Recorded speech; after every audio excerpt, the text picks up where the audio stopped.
Hi folks, this is Tiber Brew, and I want to tell you about my new favorite local brewery, Sapwood Cellars. Sapwood Cellars opened in September in Columbia, Maryland. That's only about a couple of miles from my home in Ellicott City. In fact, it's the closest brewery to me. So I was very excited to hear that there were plans to open this new brewery. I actually tasted their beers for the first time over the summer at the Maryland Craft Beer Festival in Frederick, Maryland. I was pretty impressed, so I showed up on opening night of their taproom in Columbia and was not disappointed. So I'm going to go ahead and grab a beer. Why don't you grab one for yourself and sit back, and I'll tell you why it is that you should be visiting Sapwood Cellars when you're in the area.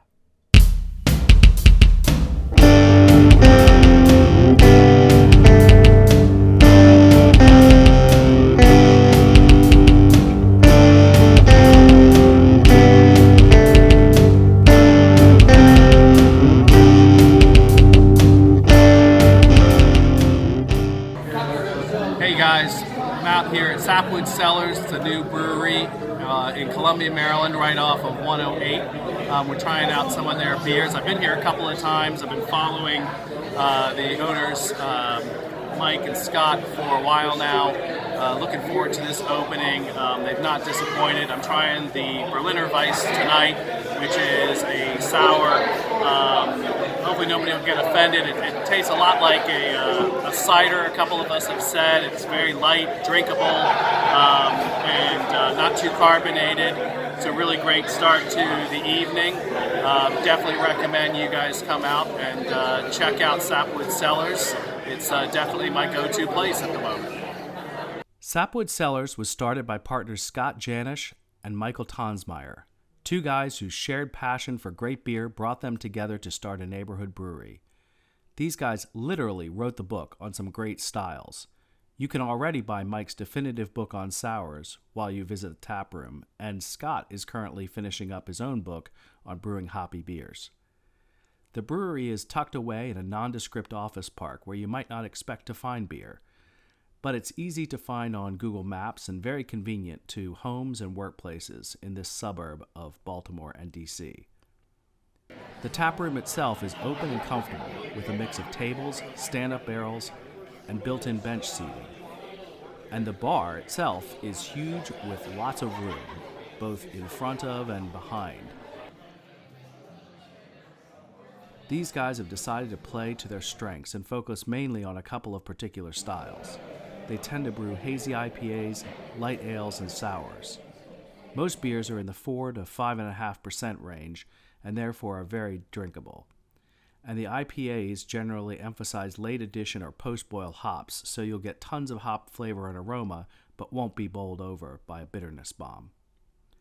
Scott was there on Friday night and took me into the brewery to share some sneak peeks of what's going on in the back, and also what visitors can look forward to 8 months or even further into the future. Yeah, so most of these, so for example, these four right here, the local red wine barrels, we have a dark Saison in there. Okay. And those are going to be next fall's release. Okay. So you're always thinking about a year ahead. Okay. You put it just plain, so when it comes time to tasting, we can kind of blend all the barrels to make one good beer. So. Now let's see. So tank one has the Flanders Cherry Red. So we're going to add. That's going into wine barrels. One of those barrels will get a bunch of dried cherries while it ages, and the other ones won't, and we'll probably do some blending. Okay. The second one is the number 2 back here is one we just brewed today. It's Denali. Basically, it's a Zipperillo replacement, but with Denali and our RVA yeast strain. Okay. And then just a little bit of Hefeweizen yeast in there. Okay.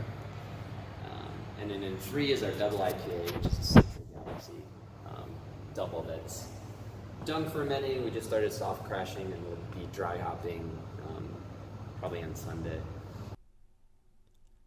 I've been to the tap room with a couple of different people so far, and everyone has found at least one beer that they absolutely love. I'm looking forward to seeing what the future holds and what beers are in store for us.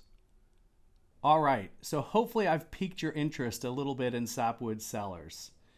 So I know when you go to Sapwood Cellars, you're going to enjoy the beer. And I think you're also going to enjoy the environment there at the tap room.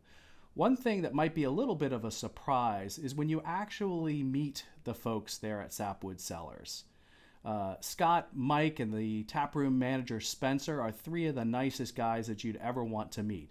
They're excellent for a conversation over a beer about the brewery operations, about the tap room, giving homebrew tips to people like me. They're very authentic and engaging, and very interested in connecting with the people that come in to buy their beers. And they've also put together a great team of servers as well. They are friendly, knowledgeable about the beers, and also have a good sense of humor, which is important when dealing with people like me.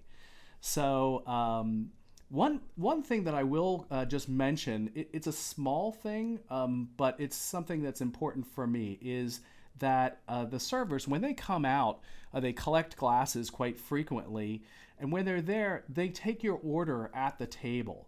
I really dislike going to bars and breweries these days where everyone has to order at the bar. I always feel like whenever it gets crowded, I'm trying to wedge myself between two people that are trying to have a conversation, yell over their heads to get the attention of the bartender. I don't like it. They don't like it. It was okay when I was 21 years old. But these days I like to drink my beer in a little bit more of a civilized fashion. So kudos to them for instilling that practice. I think another example I want to just share about what great people there are at Sapwood Cellars is even prior to their opening. I actually saw one night on their Instagram page that they were doing a test batch, that they were just trying to get the kinks worked out of the system, and they weren't going to put it on production line and sell it when they opened. So they were just offering to local homebrewers, if you wanted to bring by a fermenter, they'd fill it up for you. And never being one to turn down good beer, especially if it's free. That next morning, I was downstairs before work for sterilizing a fermenter. Threw it in the back of my car, and I raced out of work early so I could get home before Maryland Homebrew closed, so I could buy some yeast because I didn't have any.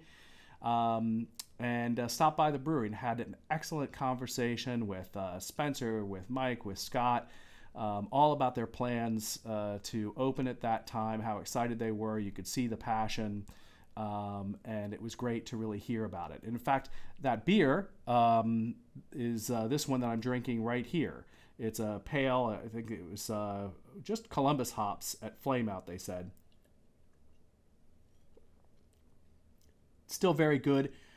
I don't have much of this left, but I thought that was a really great gesture, and a great way to connect with people like me who are close by, and would be supporting them and their brewery after they opened. So I hope you've enjoyed this overview of Sapwood Cellars and my recent visits. I highly recommend that you stop by when you're in the area and tell them that Tiber Brew or Jeff sent you their direction. In the meantime, cheers.